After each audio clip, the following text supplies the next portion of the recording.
Okay, so you guys have heard, I hope you guys can hear me better.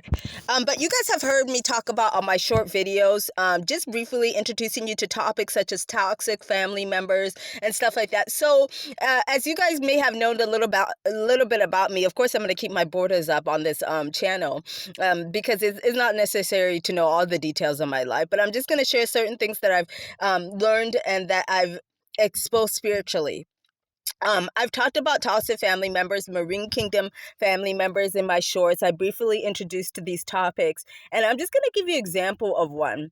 There is a step sibling. Obviously, we migrated when I was young here. I wasn't born in this country, but we migrated when I was young here with my mom. It was just her as a single mom, and she probably, looking back, I always say, like, why didn't you just say single mom? A lot of single moms make it, but she didn't want to do that. She wanted to just remarry whoever she wanted.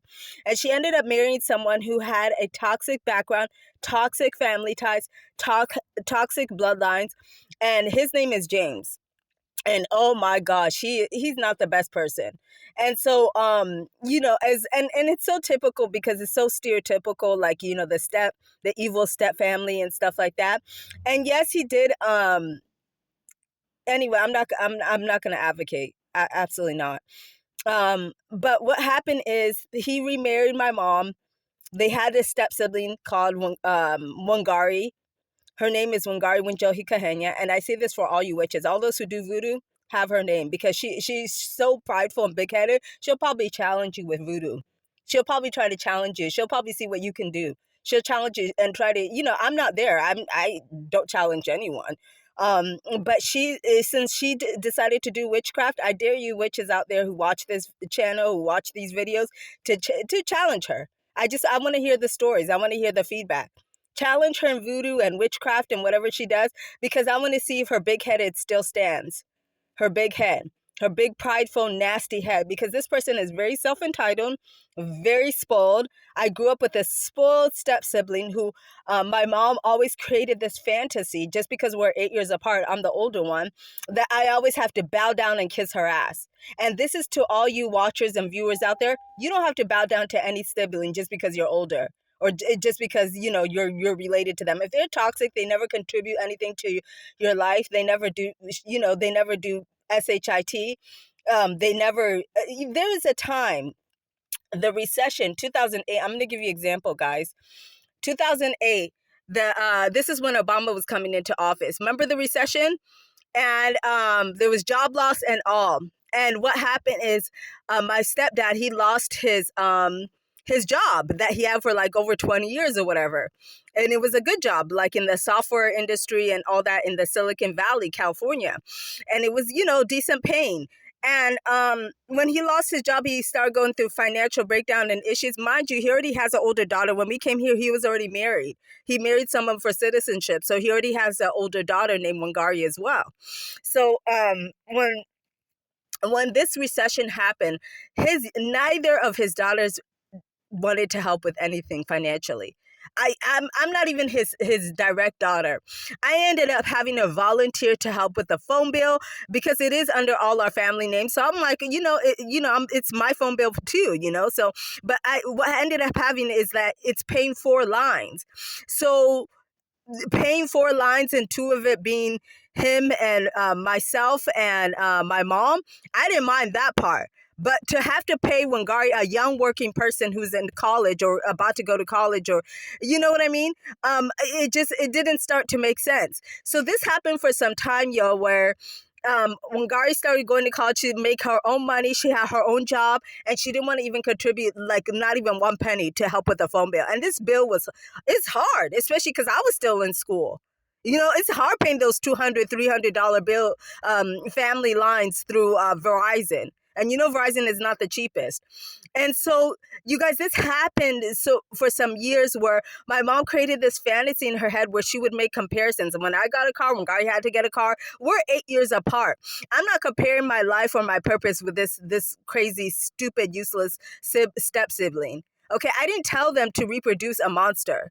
So what happened is time goes on.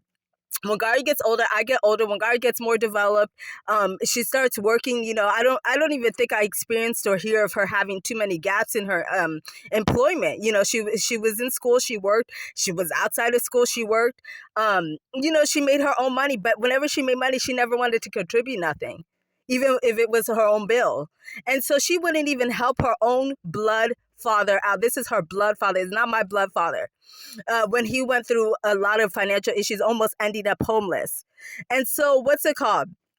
Um, what happened is I started to realize that I think not only is she doing witchcraft to help protect herself, but when I came to Christ, that's when she felt like she could attack me and create issues. She started bringing up stuff from like when we were children. I can't even remember stuff like that, where just comparing, being petty and stuff like that. So guys, when you come into ministry and you start to see step siblings or other family members, they don't have to even be siblings, start to attack you, and know that they were never for you to begin with. Know that they were users. Know that they're toxic, and they will never change because they're enabled by their parents. My mom and her father, they enable the behavior.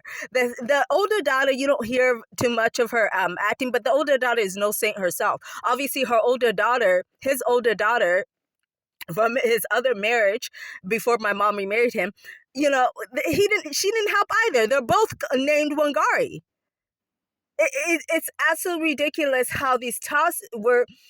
Our parents try to force us to be soul tied and to be bonded to these toxic step siblings who don't want to ever contribute shit to nothing. They not to take responsibility.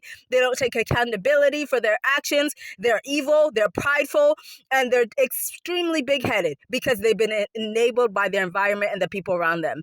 You guys stay away from these people. You're not obligated to help them. Let them suffer. Let them go through hardships. Let them, go through the hell that they need to go through. Karma be back onto them. It's almost like they think they're such great sinners and such great people that that things should bypass them, that they should never be held accountable. They should never take financial responsibility, help out or contribute. This is what happened with the younger step sibling. You know your dad is about to be fucking homeless, and you don't fucking help a dime even for your own phone bill that's covering your own cell phone service. You guys, these are shitty people. And when I was in ministry, I realized that this God of the Bible did nothing to alleviate this situation.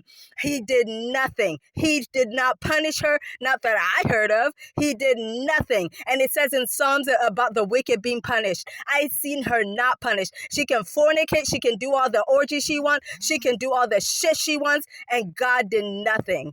You guys, ministry is a fucking joke and a fucking scam.